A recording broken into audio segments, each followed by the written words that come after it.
I'm oral historian Mike Chappell. Today, June 15th, 2013, I'm interviewing Dr. Hector DeLuca for the Endocrine Society at its annual meeting being held at the Moscone Center in San Francisco. Hector, would you please tell me a little bit about your family background? Well, I was born in near Pueblo, Colorado, actually in the farm area, into a family that raised vegetables for a living. It was pretty much a meager existence, so I grew up close to the soil, very tight-knit family, and my interest in science was, I think, stimulated by a 7th grade teacher, Mildred Ball, who made biology so exciting. And then I got into chemistry, but the chemistry was more or less self-taught because this very tiny school, which had 87 total students, didn't have enough money to have all different kinds of teachers. So physics was also sort of an ad hoc arrangement. But nevertheless, it was a school that gave a lot of personal attention, and that served me well, even though perhaps I didn't get the best of up-to-date science training as you would at a big city high school. So I think my parents are originally from southern Italy. I am first generation. My father immigrated when he was 18 from a place called Calabria, which is the toe of Italy. My mother came from the same area, but was actually born in New York City 4 months after her mother arrived. So we're from Italian background, and truck garden farming is how I made a living before science. And how did you choose to attend the University of Colorado? Well, it's one of two major universities in Colorado. Colorado State was another possibility, but I was given what's called a joint honor scholarship, which helped me very much. It paid for all the tuition, and since we weren't very wealthy, it was a hardship to be supported at the university. So that was one reason. The other is Colorado is a very good school, and that all came together, and hence that's where I chose to go. And your major was chemistry? It was chemistry. There was no biochemistry at the time, although biochemistry was a subset of chemistry. I did take their 1-year biochemistry course, but my senior thesis was on an analytical chemistry problem, and I really was very well taken by organic chemistry. I really enjoyed that a lot. I also had to choose between physics and chemistry because it turned out physics was very appealing to me as well.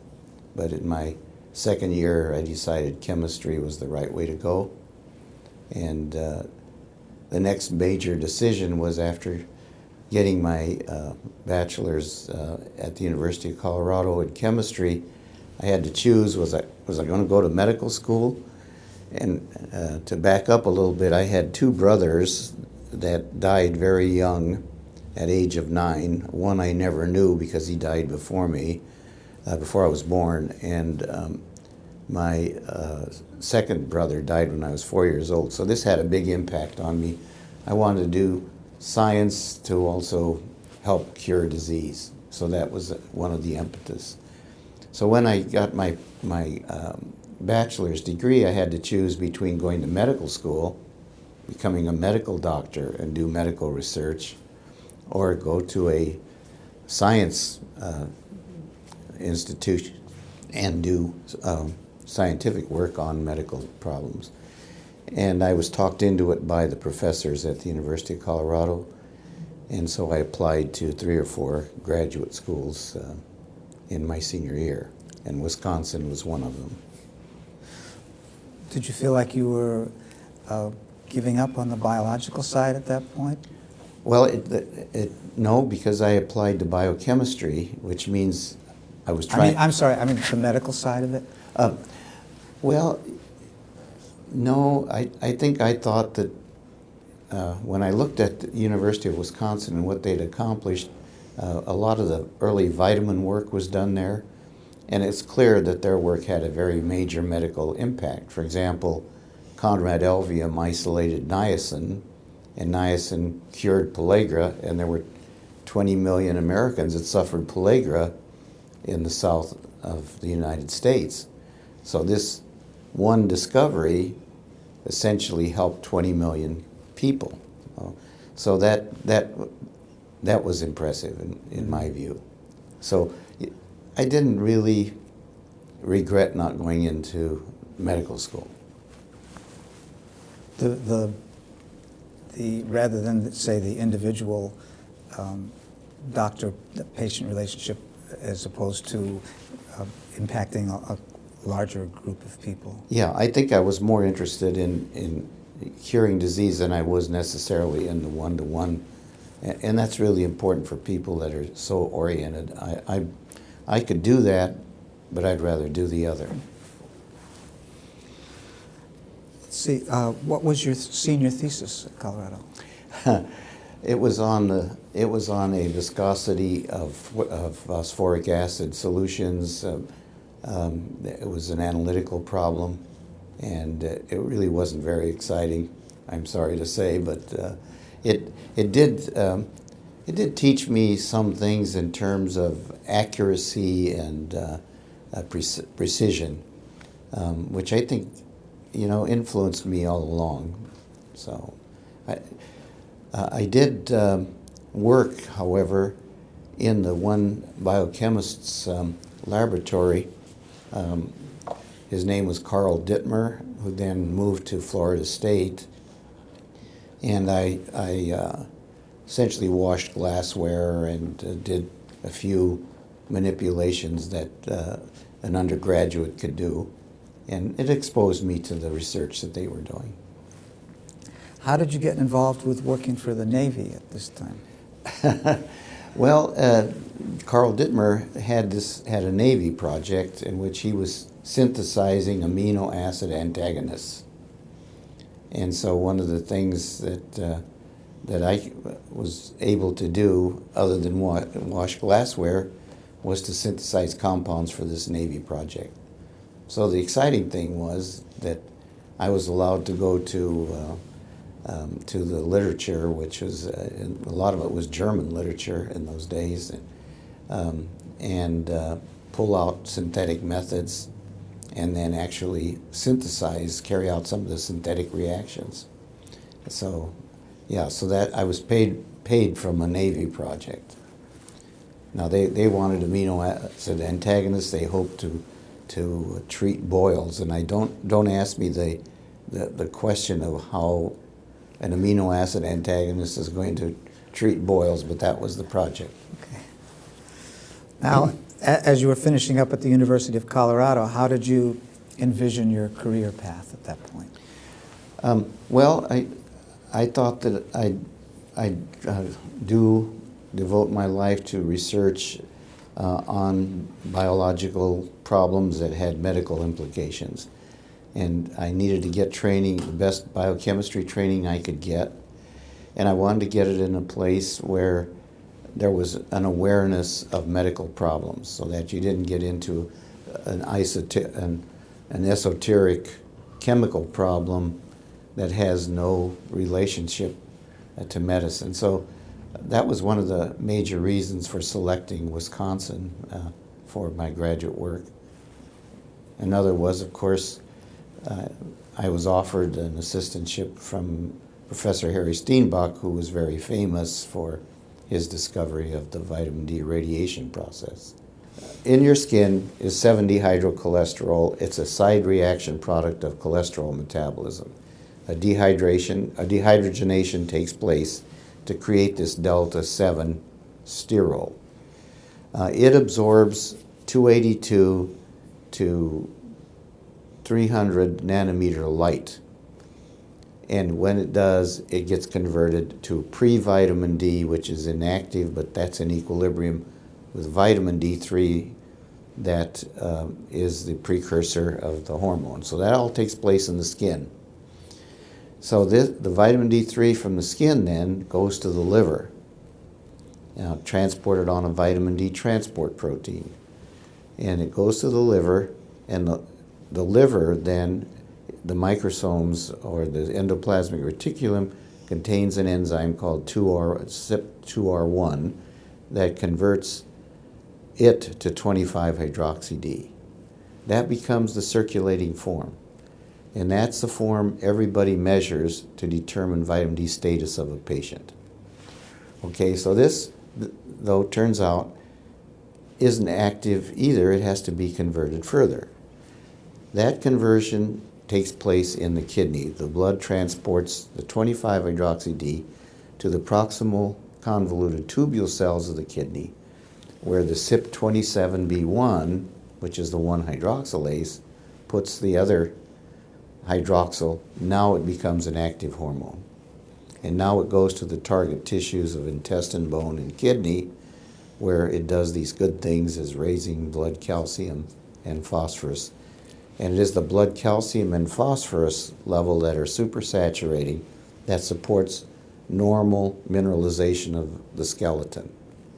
If you don't have that, what happens is it doesn't get mineralized, the bones are soft and pliable, and in the case of children where they're elaborating bone very rapidly, you get this twisting, and eventually it's lethal because of the collapse of the chest cavity. And a lot of children in the early part of the 20th century died because of hypocalcemic tetany, which is another disease that results from inadequate calcium absorption, and rickets.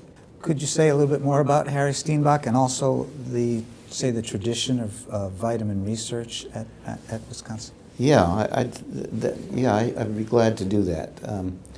You know, at the turn of the century, vitamins were unknown, and the German chemists dominated the field of nutrition, von Liebig in particular, and they held that a diet would be adequately defined by adequate amounts of protein, carbohydrate, fat, and salts. And if given in the right proportion, that should be all you need. Well, Wisconsin was one of the maverick institutions that didn't buy into this. Stephen Babcock, who was the only agricultural chemist there at the time, decided that shoe leather had the same proximate analysis as the German good diet, but it certainly couldn't support life. So he thought that there was certainly a lot more to diet than these four components. But he was unable to do any experiments because the cattle, which were the experimental animals available at the time, were dairy cattle, highly prized, and they were for show, not for. And the head of dairy science would not let anyone do experiments on them. But he, I think, retired, and a new director came and saw the value of research and allowed Babcock to start doing experiments. And he then retired as he'd reached, and he'd hired E.B. Hart, and Wisconsin did what's called the famous single grain experiment, where by proximate analysis they fed adequate amounts of protein, carbohydrate, and fat derived from a single grain to groups of cattle. So there was corn, there was oats, there was wheat, and there was a mixture.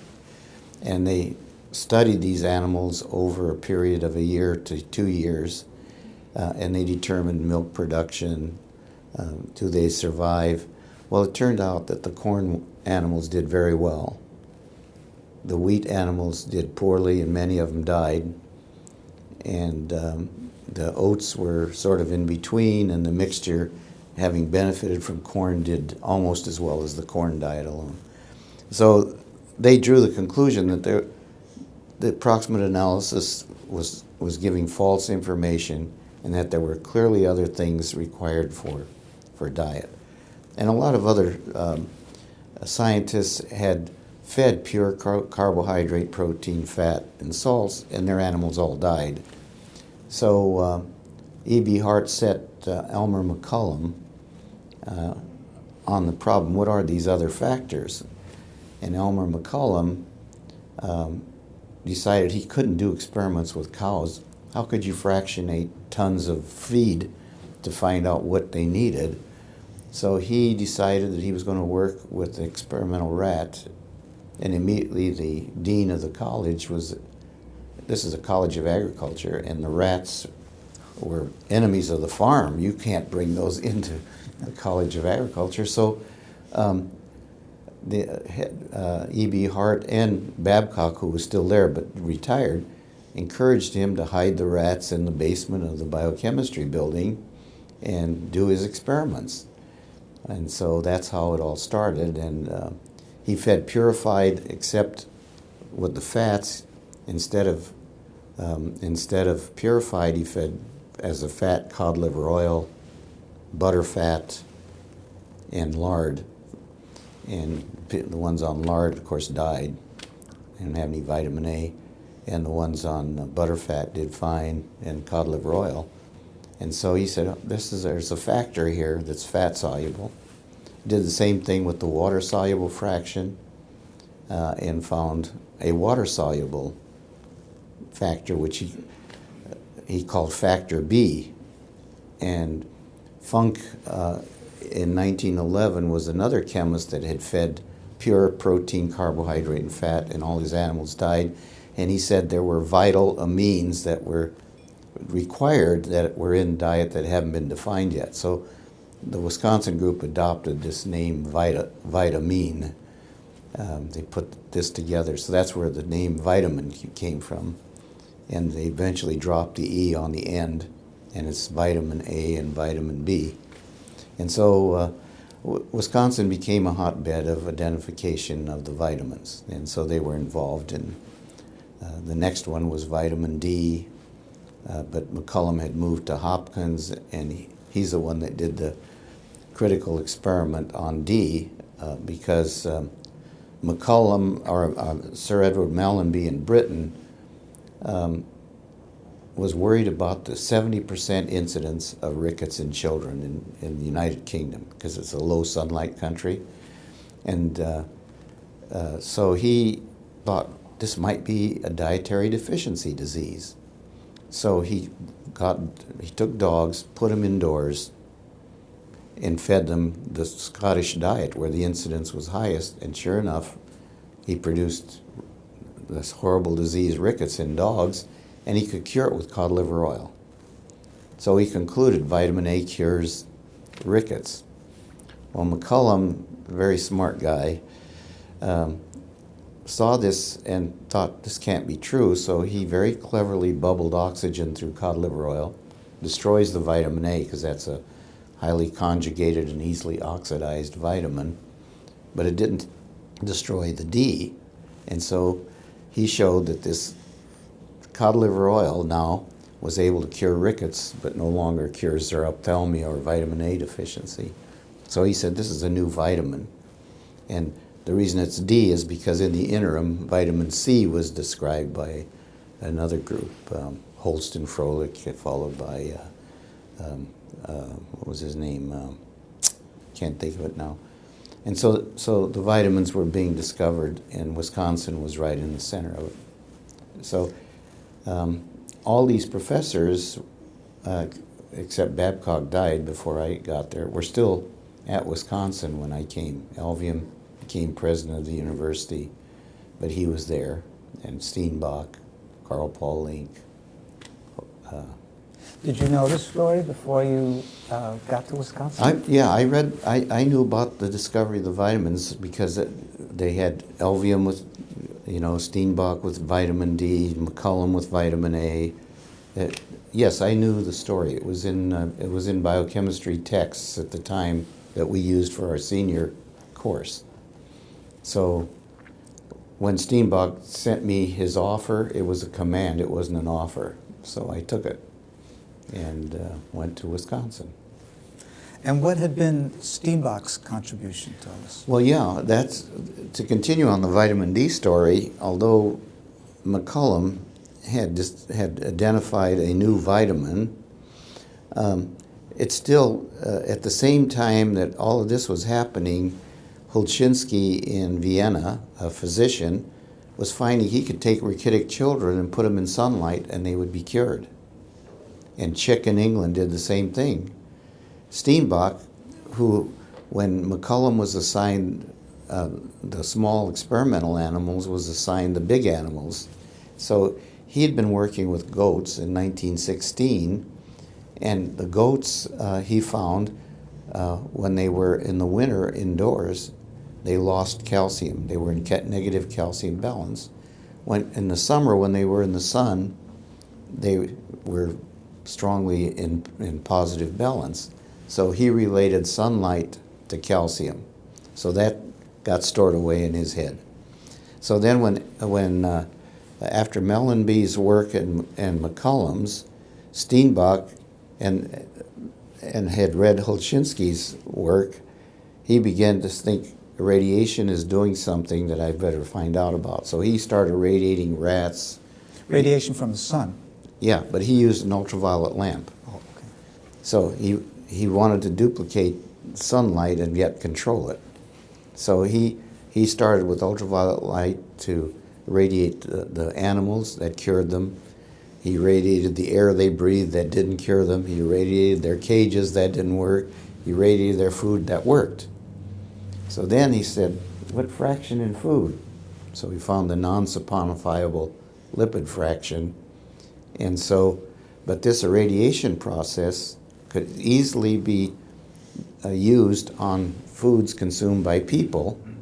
And so it was rapidly adapted. So people began irradiating milk, irradiating oats, and rickets disappeared as a major medical problem because it was adopted worldwide. This is even before vitamin D was identified as a structure. Did they know? So they didn't know what it was doing to the food? No, all they knew it was fortified by irradiation, presumably created the vitamin D that McCollum talked about. Nobody knew the structure, but the fact you could irradiate the non-saponifiable fraction and cure rickets led a great big British, I think it was the forerunner of Glaxo, to put a whole bunch of scientists together, and they isolated the active material from irradiated ergosterol and identified it as vitamin D2. And a famous German chemist had misidentified vitamin D1. It turns out it was a mixture of sterols that he really didn't have the structure. But eventually Windaus did identify the D3, which is what's produced in our skin. So that's the story. And Steenbach was a forerunner. At universities, patents were not, liked. In fact, Steenbach patented his irradiation on it with his own money. Went to Chicago and got a patent attorney, and so he tried to give this patent to the university. And already Quaker Oats had deposited $1 million in 1925 money to use the patent, and he didn't touch any of it. He wanted to give it all to support research, basic research in the natural sciences. So the university they said, we can't deal with dirty commercial money. We therefore take the position that the invention belongs to the inventor. And so Steenbach was determined that he was not going to benefit personally. He was going to make this money available to support research. So he created the Wisconsin Alumni Research Foundation, WARF, together with Dean Slichter, who was the dean of the graduate school. And this was an independent foundation that would then contribute money to support basic research throughout the university. I want to ask you a little bit more about WARF Mm-hmm. later. But Yeah. right now, I'd like to know, have you taken the story, the vitamin D story, up to where you entered? No, not yet. Okay. Yeah. So the vitamin D story, then, as I say, vitamin D3 was identified, the structure identified and synthesized by Windhouse in about 1937. But then we knew it cured rickets, and it cured osteomalacia, which is mineralizing the skeleton, basically. But we didn't know how it was done, and there were little tidbits that came that were suggestive. For example, in Norway, a really wonderful scientist had found that vitamin D improves the intestine's ability to absorb calcium. Another, Carlson, another scientist from, I think he was Swedish, had discovered that vitamin D actually causes calcium to come from bones, right, into blood. And so, it just doesn't all make sense. And then David Schachter at Columbia had found that if you took the intestines out of the animals and then turned them inside out and let them stay viable under oxygen, they would transport calcium across. And so if you turned them inside out? Yeah, because otherwise, that thick oxygen wouldn't diffuse and the cells would die. So by turning them inside out, it exposed the enterocytes to adequate oxygen, and it could live for a couple of hours, and you could do these experiments. And so he found that the intestines taken from D-treated animals, vitamin D-treated animals, transported calcium better than those that didn't. So that was known when I received my PhD. My PhD was on alkaline phosphatase, and it wasn't really relevant to this. But who assigned you that PhD? Steenbach. Steenbach did. Steenbach. I did my PhD under the direction of Professor Harry Steenbach, and But he didn't give you a relevant study for vitamin D. Well, it was on vitamin D. He wanted me to study alkaline phosphatase in the blood of animals on different diets to see how vitamin D controlled it. He was trying to get at how does vitamin D work. And so, but he's reached retirement age, and he was not in very good health. So he asked me to stay on to run his lab. But then the Department of Biochemistry decided they wanted to offer me a position, and so I accepted. And essentially, I took over Steenbach's laboratory.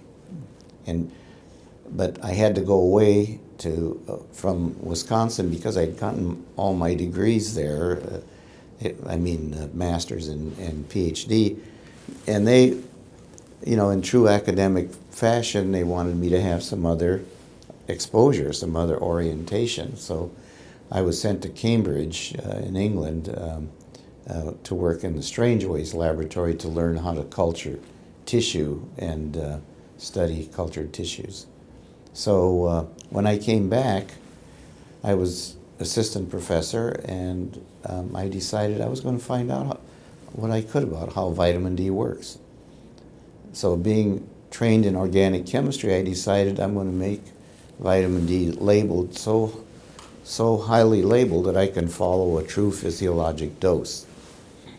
And that's when I started on the course of, so the first thing I did was to try to find out, does vitamin D get changed during the course of its action?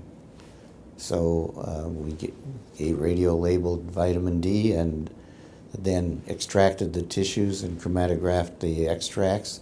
And sure enough, vitamin D disappeared, and the radioactivity appeared in a substance that wasn't vitamin D anymore. And so right away, I got the collaboration of Dr. Heinrich Schnoes, who was a mass spectrometer expert. And mass spectrometry had just come into its being for identification of structure. And we identified 25-hydroxy-D in the blood of pigs given high doses of vitamin D, 1968. we synthesized it to prove its structure. Now this was where the radioactivity ended up? Yeah, it ended up, well, that was the first place that we found it. The major peak was this peak 4, we called it. And we could find it in rats, but it was impure. You couldn't determine the structure. So what we did was go to a bigger animal, give higher doses of vitamin D, including taking a small pig and giving it radio label so we could follow it. And so we had the extract of 4 pigs, all the blood of 4 pigs, the blood serum, and we added the blood serum of this little pig that had gotten radio labeled vitamin D, and now we could follow the label. Mm-hmm. And we went through about 4 chromatographic steps, and finally the last one gave us a pure vitamin D absorption band, and we did the mass spectrometer on it, and we could determine that it was 25-hydroxy-D. And then we synthesized it and proved it in 1969. Now, how did you feel at that point when you had that? Well, we thought it was the active form at first, but you know what? The fact you had a hydroxyl on the 25 position means you could label it really easily. You could do a Grignard on an aldehyde or on an ester and put 6 tritiums. So we did that, and when we gave that, it disappeared before you could get a biological response. You had no idea that was going to happen? No. So then we thought, and then we isolated 3 peaks in blood, and I thought, this could be endless. We better go to a target tissue. So we gave radio label to 1,600 chickens, and we took the intestines, which we knew was a target. And we started with vitamin D deficient, so we wouldn't be, so we would know the specific activity of the radio label. And sure enough, we found this compound, and we went through 8 chromatographic steps. It still wasn't pure enough to get a mass spec on it. And finally, I found there's the 25 positions was called a tertiary hydroxyl. And so it's hard to esterify, but it's even harder to pull the ester group off. So what we did was make a trimethyl silyl derivative of all the hydroxyl groups. That means the 3 and the 1 as well on the A ring, and the 25 on the was labeled, and then we with mild conditions hydrolyzed off the TMS on the A ring, which left the TMS on the side chain, but the contaminating lipid obviously didn't have a tertiary hydroxyl, so we could pull it apart chromatographically. We got pure stuff, and we determined the structure. So that was 1971. And what was the pure stuff? 125 dihydroxy vitamin D. But we couldn't tell whether the configuration was alpha or beta, so we then went ahead and synthesized it and proved that it was the 1-alpha. And that took place later, about 2 years later. But this first isolation of 125 dihydroxy vitamin D3, that was in 1971. Okay. Mm-hmm. Yeah. I remember at the end of 1970, by January of 71, we had the structure. We filed the patent, and I presented it at the endocrine, I think it was a parathyroid meeting in North Carolina, and it was all new. Then all of a sudden, other people began mimicking the... Now, did that start happening? How was that finding received at the time? Oh, it was received very well. The 25 is, when we isolated and identified 25-hydroxy-D, Kodachek had for 10 years been working on radiolabeled D, and he had concluded that vitamin D was active without change. Everything else he thought was inactive. And so he had laid that aside, and we reawakened the whole thing by using physiologic doses so that you're following what was active and not what was stored. Whereas Kodachek, unfortunately, had very weakly labeled material in the 50s, and he had to give huge amounts, and most of it was stored, and it was unchanged. So he wasn't wrong, it just wasn't the right conclusion. So when we did this, and we could identify a compound more active that acted more rapidly, that awakened the whole field, and we got competition after that. But we were successful.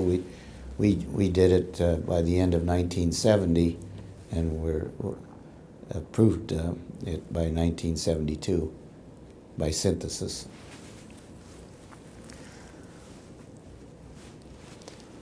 So, I mean, that just showed that vitamin D was converted to active forms, and the forms were more active than the parent vitamin itself, and that they acted more rapidly. So it certainly looks like an activation process.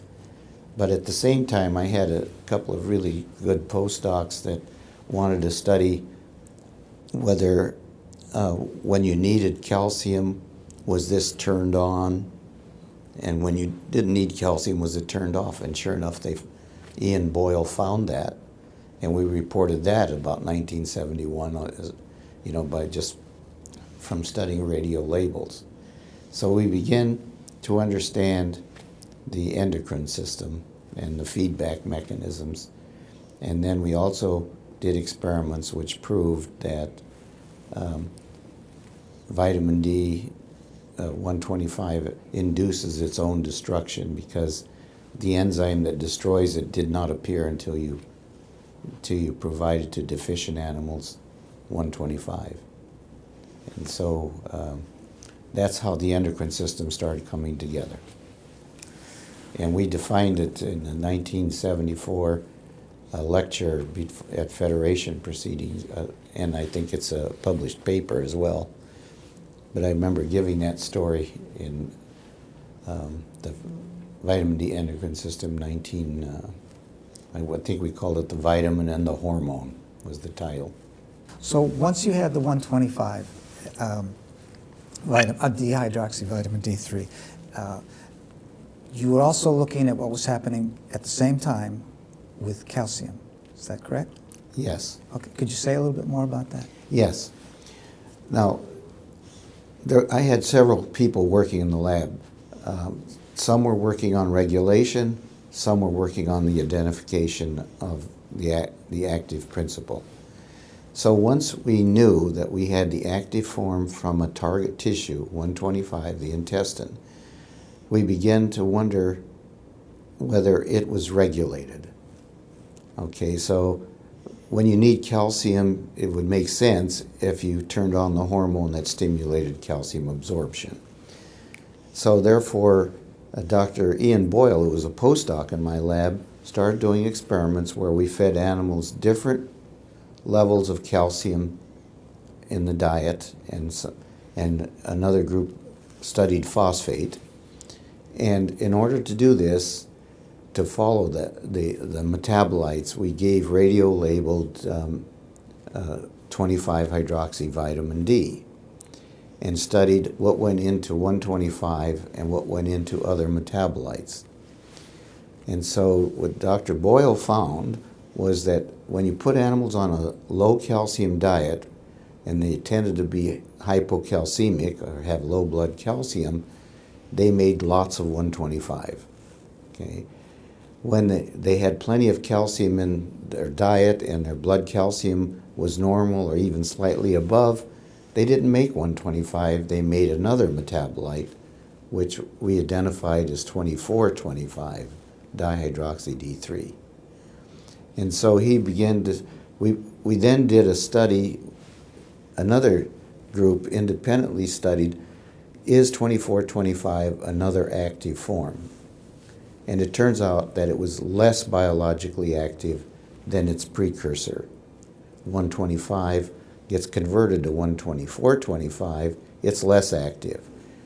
2425 is less active than 25, and so we reasoned that this is probably on its path for elimination. Okay? And that controversy persisted for 10 years or more. A lot of people really, and there may be a few still, who believe 2425 has a function, whereas we now pretty well believe that the 24-hydroxylation is the first step in inactivation of the hormonal form, but it also acts on the precursor as well. And so that goes to the calcitroic acid pathway, which makes it water-soluble and excretable. So we begin to see that the need for calcium dictated whether we turned on this hormone or not, that in turn increased absorption of calcium, and thanks to Carlson, increases resorption of calcium from bone to raise blood calcium to the normal level. Okay, putting that together, then we begin to see the beginning of what we call the endocrine system. What was missing is, as time went on, we learned that the 24-hydroxylation was the degradation pathway, and that was, we put pieces to that together later, but by 1974, we had the basic parts. Now, the next important advance was done by Michel Garabedian, and I think my colleague was involved with that too, is how did the body know that, how did the kidneys know that there was inadequate calcium? There had to be a signal. And everybody knows that parathyroid is secreted in response to the need for calcium. That's well known. That was done by Clark and Collip, 1925. So we began to think maybe it's the parathyroid. So we did the parathyroid ectomized experiment, and they clearly lost the ability to signal the 125. And so it was the parathyroid. So we proved that the parathyroid was the signaling pathway to turn on the 125, which I call the calcium heavyweight, that then makes the intestine absorb calcium, mobilizes calcium from bone if you can't get it from intestine to raise serum calcium. And that then began to define the vitamin D endocrine system. So you were talking about the C24 yes, pathway. We puzzled over the C24 pathway because it was a possibility that it was an alternate hormonal form. And a lot of people in the field wanted to believe that. So the way we finally answered that question was to synthesize a 25-hydroxy vitamin D that has two fluoro groups blocking the 24 position. They cannot be hydroxylated. And so we fed this to animals for 2 generations. And so they produced no pathology, no abnormality. In other words, the 24-difluoro form of vitamin D satisfied its vitamin D requirements. And therefore, we could say 24-hydroxylation is not an essential for function. And we begin to think of it as a degradation pathway. And this coupled with the finding that 2425 is biologically less active than its precursor. And 2425 is 10 times less active than 125. And so the 24-hydroxylation pathway, we concluded, is probably a degradation pathway to get rid of this compound. Now, what was your next step then after that? Well, you know, once we were certain, even though we continued to identify metabolites of vitamin D, I think we identified some 33 metabolites, including a lactone, and they're interesting, but they weren't on the central pathway of function. So the next big important thing was to focus on how does 125 make the intestine absorb calcium. And I got to say that Mark Hausler, who was at the University of Arizona, was the first person to demonstrate the existence of a protein that binds the 125. We followed very quickly thereafter, but I mean, due credit has to be to Brumbaugh and Hausler. And within that year, we had also discovered that, but their paper was out first. So the receptor became the focus. Besides, When you say protein, you're talking about that turned out to be the receptor. that's a receptor. I see. It turned out to be the receptor. You know, in the meantime, we were exploiting the medical aspects as well, and so were other people. For example, kidney patients, the endocrine organ for 125 is the kidney. And so when you lose your kidney, you don't make the vitamin D hormone anymore. As I said, Hausler was the first to show the existence of a protein that bound, a cellular protein that bound 125, and we were soon followed thereafter. And both groups tried to purify this protein for a long time, and we were never totally successful, neither one of us. So we could not get a sequence on it. Now we're jumping way ahead. When cloning came into practice, both groups went ahead, and Hausler worked with Bert O'Malley's group, and we worked with Wisconsin, Maeda was her name, that worked with Nobel Prize winner. Anyway, she helped us with the cloning. So we arrived at cloning of the vitamin D receptor in 1987, both groups. And in the meantime, we began to find groups of patients that didn't respond even to 125. Okay, so these patients turned out to be mutations in the vitamin D receptor.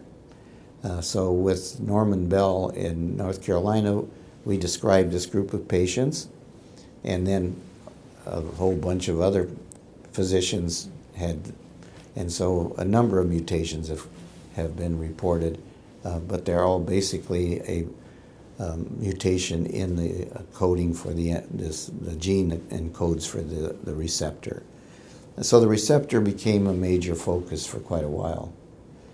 But after that, one of the things we noted again very early when we had radio-labeled 125 is that there was specific nuclear localization of this hormone in tissues not related to calcium absorption, not related to bone osteoblasts.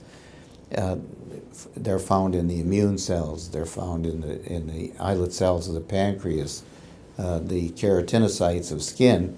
What does that have to do with calcium homeostasis? So we all began to realize, and the whole field began to realize, vitamin D has functions beyond just healing rickets and healing osteomalacia. We haven't found many of those yet, but that's all in progress. Certainly there's a role for it in the parathyroid glands, and that gets us back now to the disease that patients suffer who have lost the function of their kidneys. They have a lot of things wrong, but among them, they don't make the vitamin D hormone, and it turns out that the parathyroid gland has receptors for the vitamin D hormone. And one of the functions it has is to go to the parathyroid gland and control its secretion of this calcium mobilizing hormone. And that is the key to treating secondary hyperparathyroidism of these patients that have lost their kidneys, people on dialysis. And that's a major market for the vitamin D analogs, and most of them out there were synthesized in our group. The Japanese company Chugai has one, and the others I think have all come from our group. And so that brings us with the structure. I think that another very important conclusion has been there's only one receptor for the vitamin D hormone. And so we began to ask, how could this hormone have many functions with a single receptor? Well, We don't know the answer to that yet.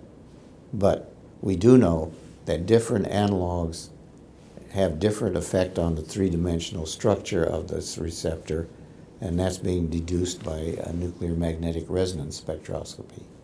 The crystallography doesn't show it. They crystallize the structure of crystalline receptor is the same with all these analogs, but then you look at the analogs, they're all twisted in order to conform to the crystalline structure. So in solution, it's a different picture. So that's one of the current focuses, is to figure that out. But also, other focuses are, what is it doing in these other sites? What's it doing in the keratinocytes? What's it doing in the islet cells of the pancreas? Does it have a role in diabetes? What's it doing in the immune system? Is there a role in the immune system? And that's a field that is heavily being investigated by a lot of people. So the multiple sites, I think, was an important finding to make us realize that this compound goes beyond bones. Once you realized that the vitamin D receptor was found in all these other unexpected sites, that opened up a possibility for developing specific treatments to deal with each specific site. Am I correct about that? That's correct. Okay. What did you begin working on at that point in terms of analogs? Well, we begin to make analogs. The analog story actually goes back a little further. Right after we discovered 125 in the 70s, we began to realize, well, you can have a compound that might have the 1-hydroxyl in position and let the body put the 25 on. So we made a series of 1-hydroxylated vitamin Ds, and those are all being used in the clinical market. So that part's been successful. But making analogs with a single receptor that may be useful for one disease and not affect other organs, that we haven't totally accomplished yet. We're currently working on a compound that seems to be specific for bone and parathyroid, and that's under development for treatment of dialysis patients. It was studied for osteoporosis, but it didn't increase bone mass. What it did was increase bone turnover. It makes a stronger bone, but you need a $1 billion fracture study in order to have it be registered for treatment of osteoporosis, and that hasn't been done yet. Whether it'll ever be done, I don't know.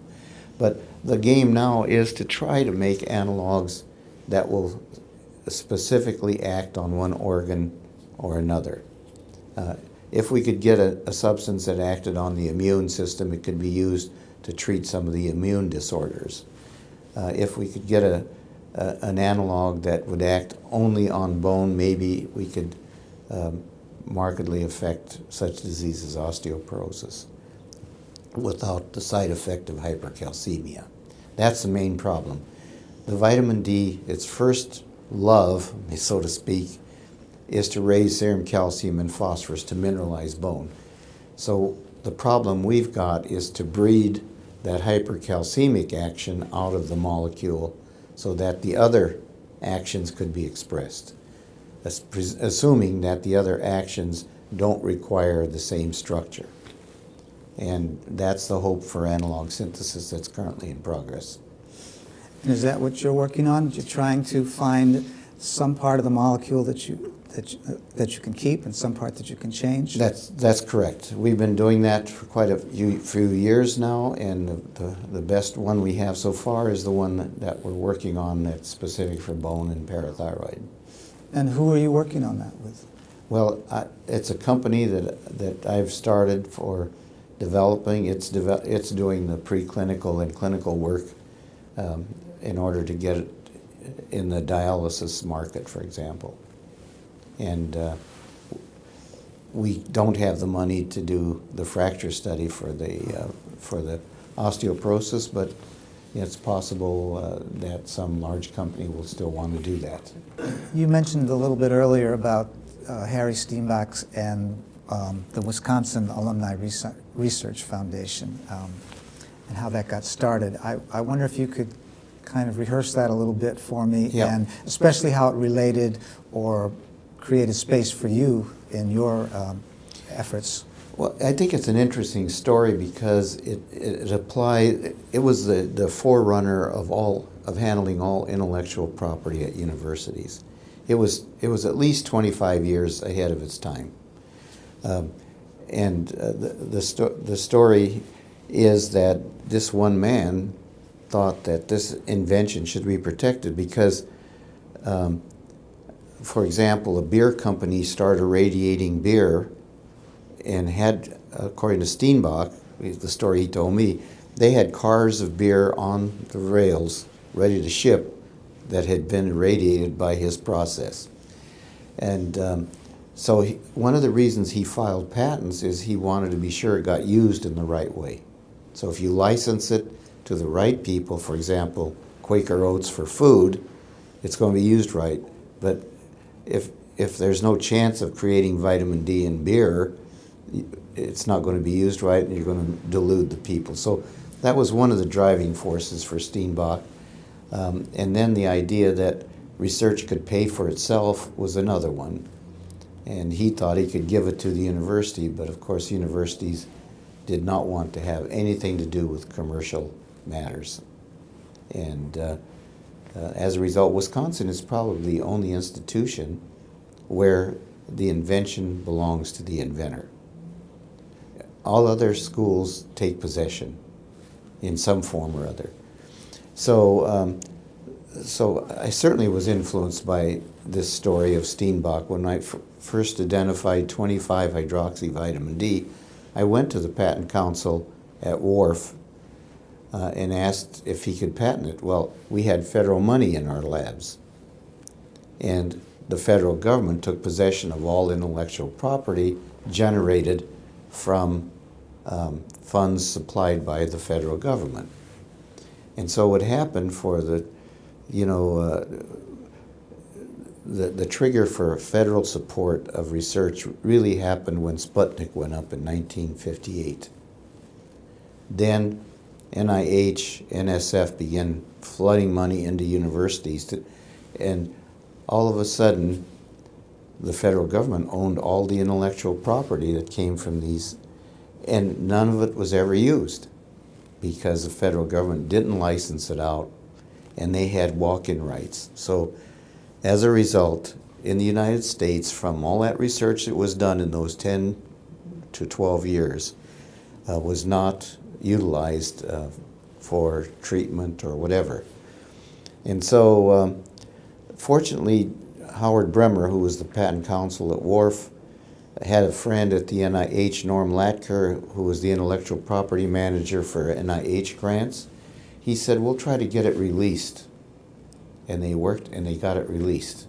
And right away, we had French companies, American companies, all came to license this patent. And that was true throughout the 70s because there was a hunger for intellectual property generated at universities. So following the release of this patent, Wharf negotiated what's called an institutional patent agreement with NIH and with NSF for Wisconsin. Then other institutions began to do it. This attracted Birch Bayh and Bob Dole, senators, one Republican, one Democrat, that we were really losing our intellectual property to foreign countries. They were using our intellectual property without paying royalties. So they began to think we should allow nonprofit institutions to utilize these inventions made under federal money and return that money to these nonprofits that then would support research at universities. And so the Bayh-Dole Act happened and forced then the use, and then all of a sudden all over the country, every school had their intellectual property managers, and they began to do what Wisconsin had been doing for many years. And I think that was an important contribution both to the country's economy, to the academic institutions that create this, and to the people that benefit from these inventions. They get developed, they get used. So anyway, that's my. And then after that, you went on to patent other. Well, then it was very easy to license inventions for about 10 to 15 years.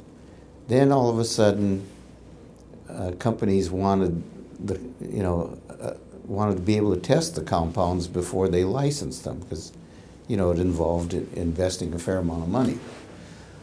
So that's when I didn't actually be a part of it, but I had friends start a company to synthesize compounds that were required from patents in order to test, so that companies would be interested. And that was successful. That's Tetraionics, and that was absorbed by Sigma Aldrich Fine Chemicals. They bought that company out.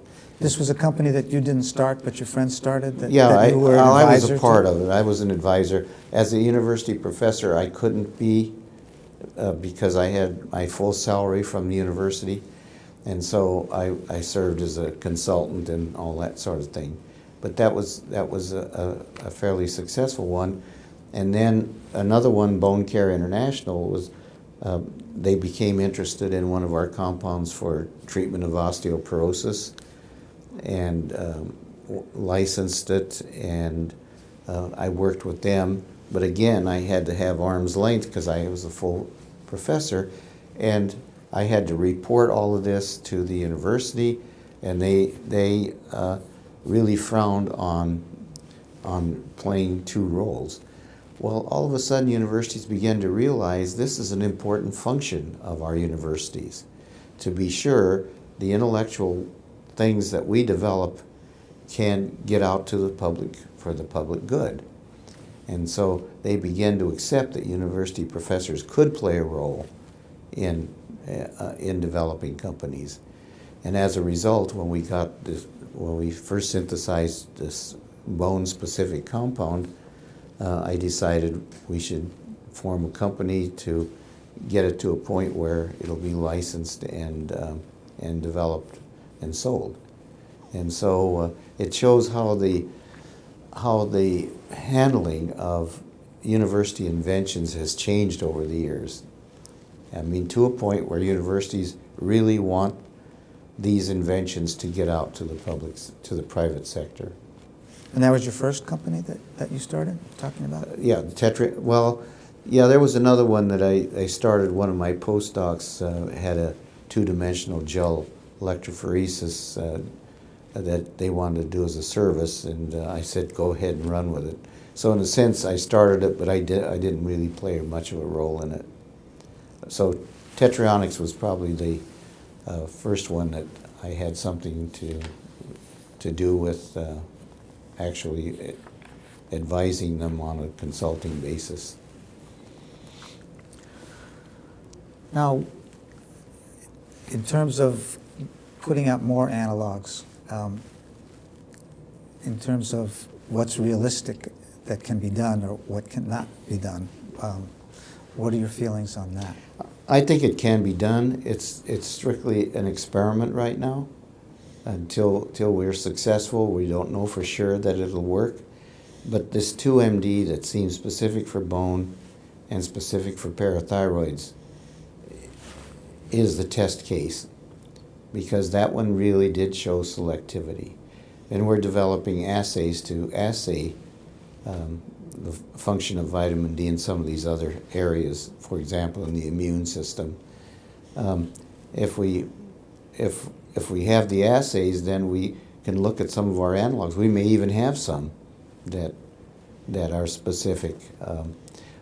And the only way it can work is it has to somehow affect the three-dimensional structure of the receptor, so that only certain kinds of coactivators will bind and allow for expression of specific and selective genes.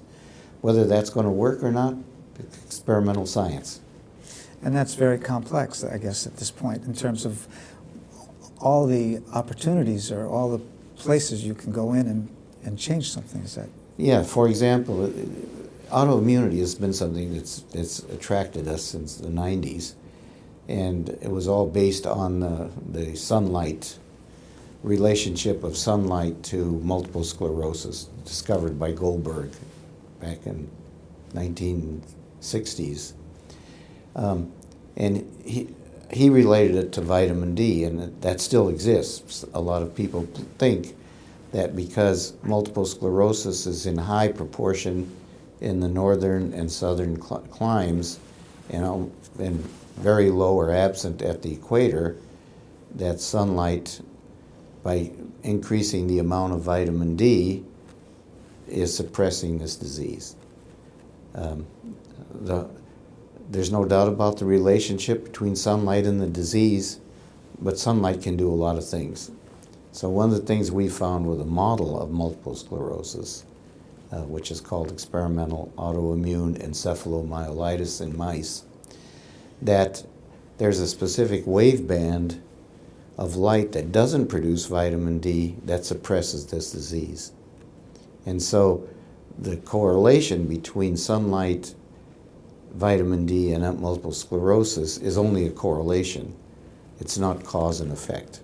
So we believe that in the case of multiple sclerosis, that there's some other photo process going on that is not related to vitamin D.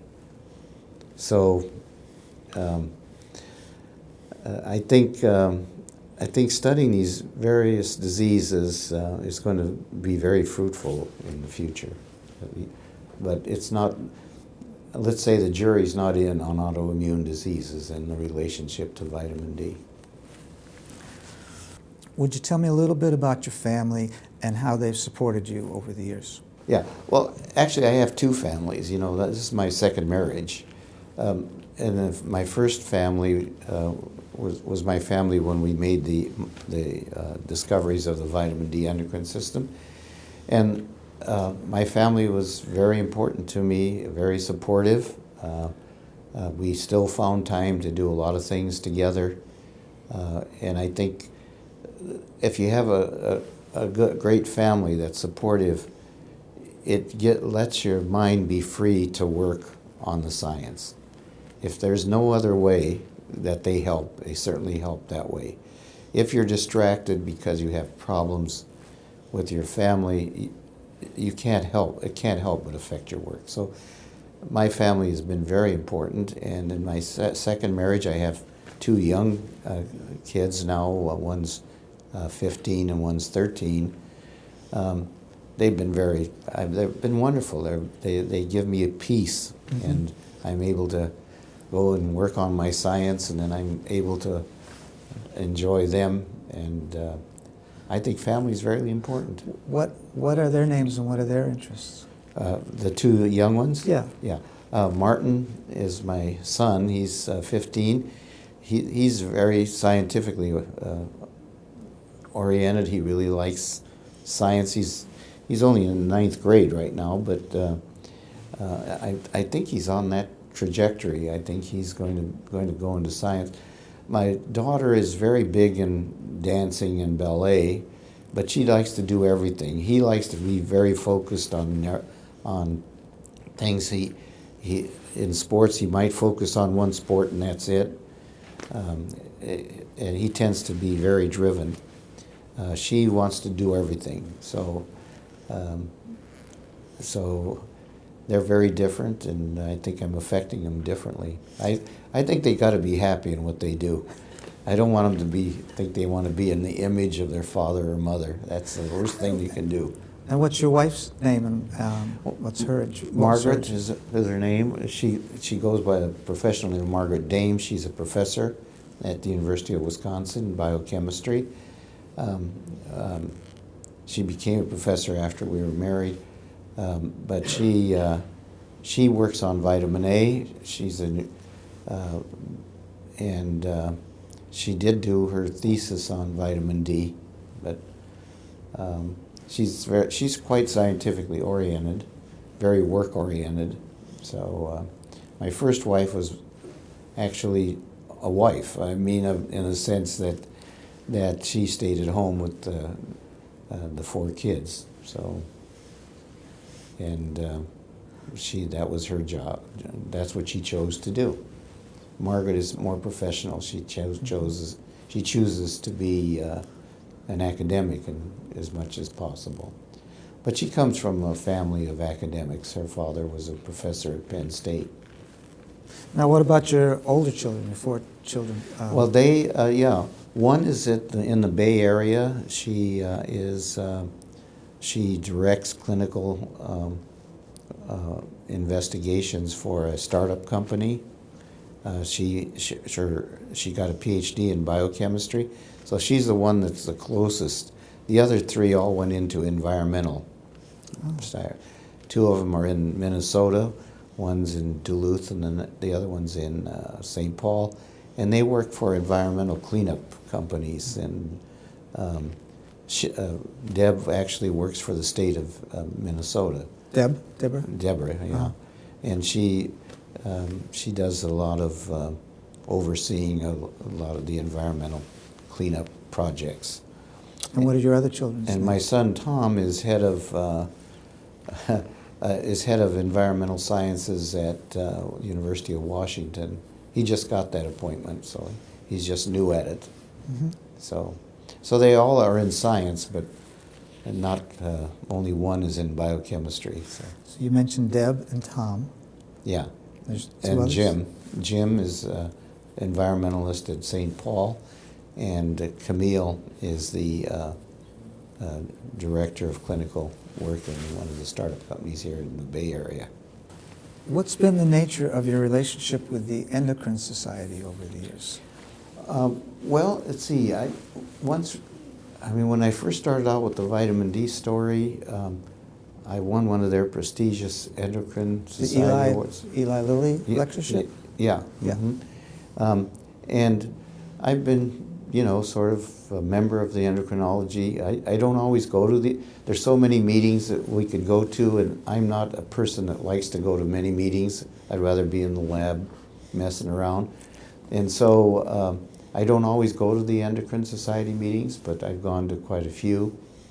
And we're in endocrinology, and I work with endocrinologists all the time on the medical side. So that's my relationship to the Endocrine Society. I guess I am an endocrinologist. Okay, great. Thank you.